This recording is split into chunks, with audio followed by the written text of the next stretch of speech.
Hello विद्यार्थी मित्रों, तो आप सभी का स्वागत है हमारे इस YouTube चैनल यूनिक एकेडमी के अंदर। तो विद्यार्थी मित्रों, आज हम कक्षा 10 विषय गणित पेपर नंबर 3 का चैप्टर नंबर 3 सॉल्व करने जा रहे हैं।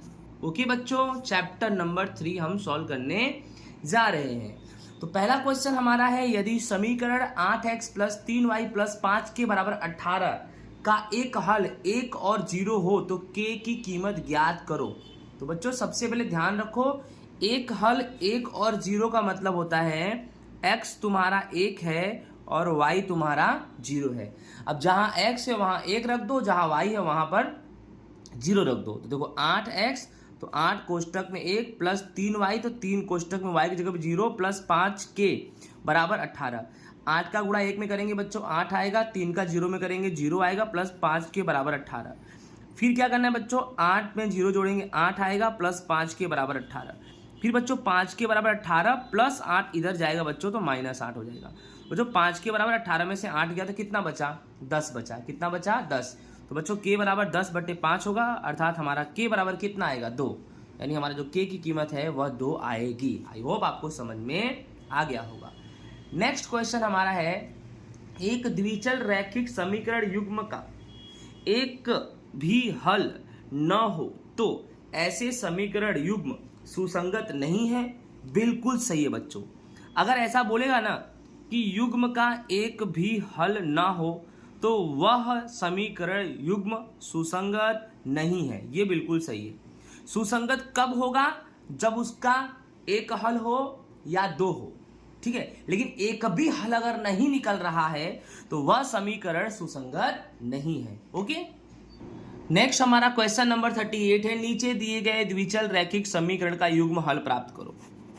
ठीक है, अगर बोले विलोपन तो विलोपन से करो, अगर बोले आदेश तो आदेश से करो, और अगर कुछ ना बोले तो जो मेथड लगाना है लगा दो। इस किताब, इस बुक का ही, यानी कि दूसरे चैप्टर का मेथड लगा दो। देखो 0.2x प्लस 0.3y बराबर 1.3, 0.4x प्लस 0.5y बराबर 2.3। हाँ ना, चलो भाई बनाते हैं समीकरण।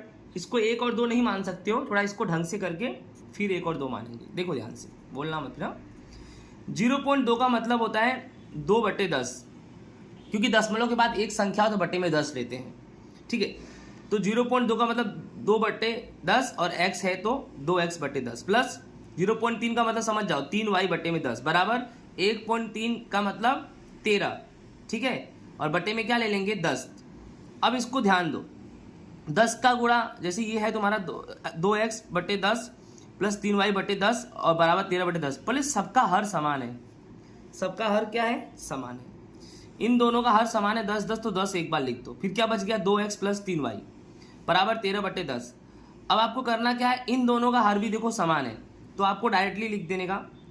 कैसे, देखो जैसे 10 10 समान है तो 10 को छोड़ दो तो 2x प्लस 3y बराबर 13।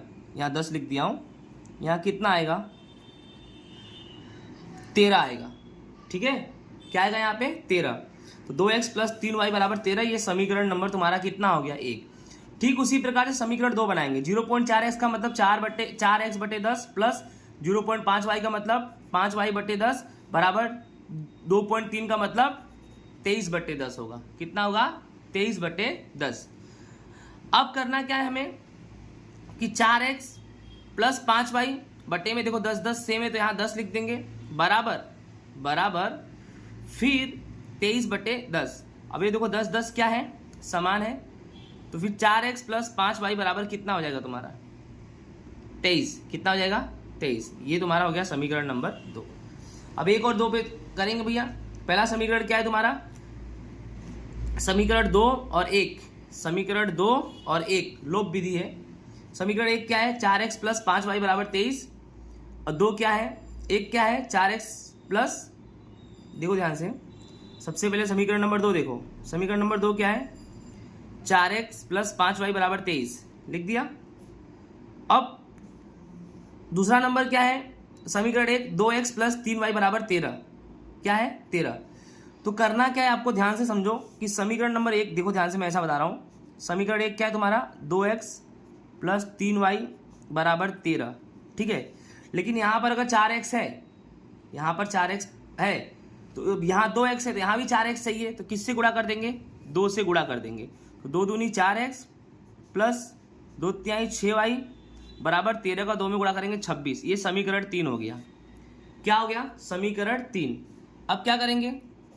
समीकरण 2 व 3 पर से, तो 2 तुम्हारा ये है 4x प्लस 5y बराबर 23, और 3 कितना है? 4x प्लस 6y बराबर 26। चिन्ह बदल सकते हो आप, यहाँ प्लस है तो माइनस, प्लस है तो माइनस, प्लस है तो माइनस। ये 4x कट गया, 5 प्लस माइनस माइनस, 5 में से 6 गया, 1 y बचा, बड़ी संख्या 6 का चिन्ह माइनस से नीचे तो माइनस y।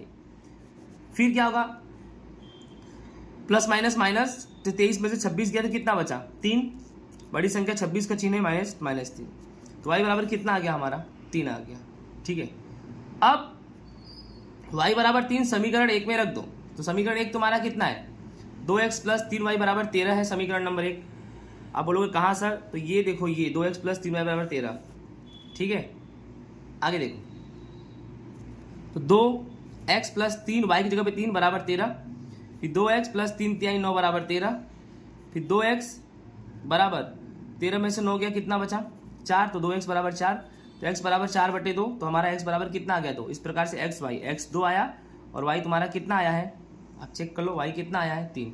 समझ में आ गया होगा आप लोग को। चलो आगे देखते हैं, नेक्स्ट क्वेश्चन देखते हैं भाई। नेक्स्ट क्वेश्चन हमारा क्या है? दो संपूरक कोणों में से यदि बड़ा कोण छोटे कोण से 18 अधिक है तो संपूरक कोण ज्ञात करो। तो पहले तो माना कि छोटा कोण कितना है?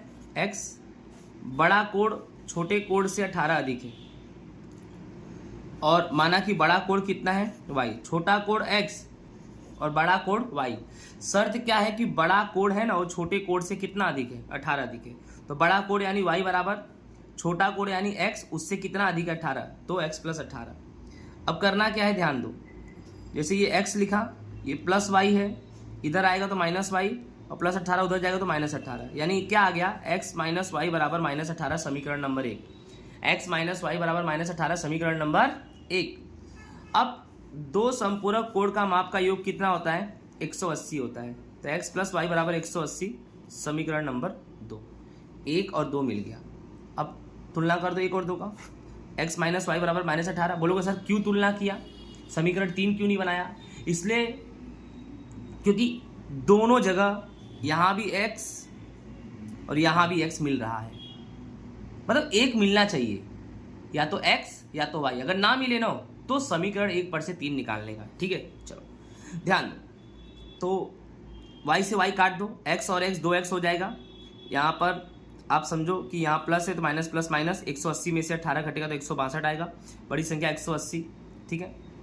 अब क्या करने का? 2x बराबर 162, तो x बराबर 162 बटे में 2, तो x बराबर तुम्हारा कितना हो जाएगा?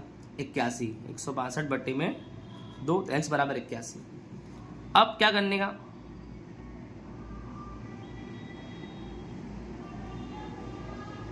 x बराबर तुम्हारा कितना निकला?